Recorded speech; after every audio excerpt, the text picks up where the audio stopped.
तुकाराम मुंडेंनी असं काम केले ज्यामुळे संपूर्ण देशभरामधून त्यांचं कौतुक केलं जात आहे. कदाचित असं काम आत्तापर्यंत कोणत्याही अधिकाऱ्यांनी केलं नसावं. तुकाराम मुंडेंच्या या कारवाईमुळे रामदेव बाबा देखील अडचणीत आलेत. तेच रामदेव बाबा जे केंद्र सरकारला सपोर्ट करतात. पण नेमकं असं काय झालंय? तुकाराम मुंडेंनी नेमकं असं काय केलंय? चला सविस्तर आपण या व्हिडिओमधून जाणून घेऊ. चॅनलवरती नवीन असाल तर सबस्क्राईब करायला विसरू नका.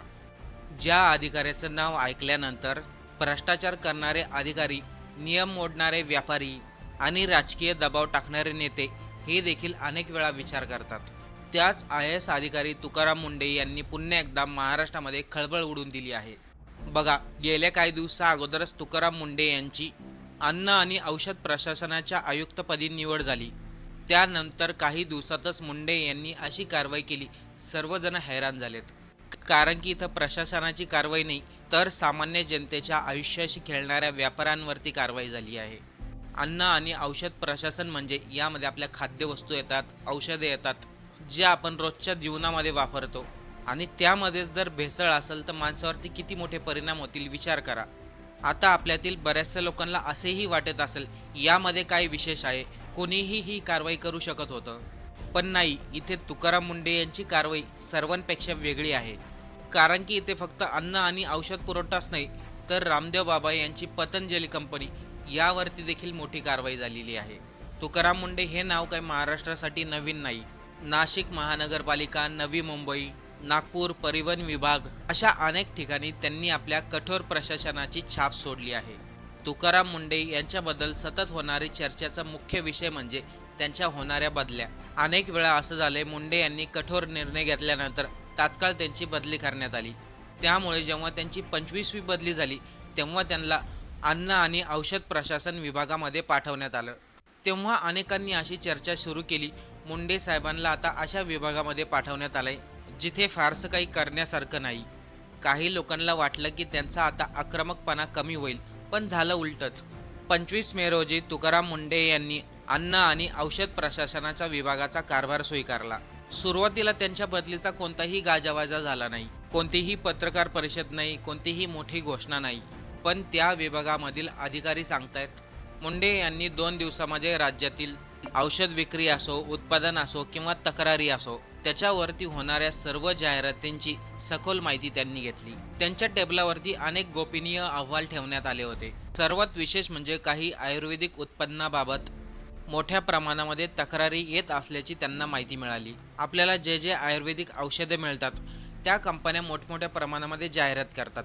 त्यांच्या जाहिरातीमध्ये लिहिलेलं असतं मधुमेह, लठ्ठपणा, स्मरणशक्ती, त्वचारोग, रक्तदाब आणि इतर गंभीर आजारांवरती त्या औषधाचा हमखास परिणाम होईल.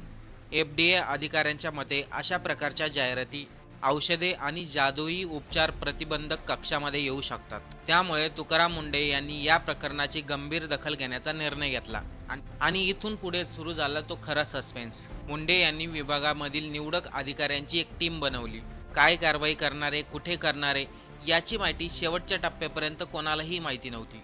कारण की डोळ्यासमोर आलेली कंपनी काही साधी नव्हती. ती कंपनी होती पतंजली, देशामधील सर्वात मोठ्या आयुर्वेदिक ब्रँडपैकी एक मानली जाणारी कंपनी. योगा गुरु रामदेव बाबा आणि आचार्य बालकृष्ण यांच्याशी संबंधित असलेल्या पतंजली या समूहाची देशभरामध्ये मोठ्या प्रमाणात बाजारपेठ आहे. लाखो ग्राहक पतंजलीच्या वेगवेगळ्या उत्पन्नाचा वापर करतात. मग ते खाण्याचे बिस्किट असो किंवा फेसवॉश असो किंवा साबण असो. त्यामुळे अशा कंपनीविरुद्ध मोठी कारवाई करण्यासाठी काही पुरावे आणि नियोजन असणं गरजेचं असतं.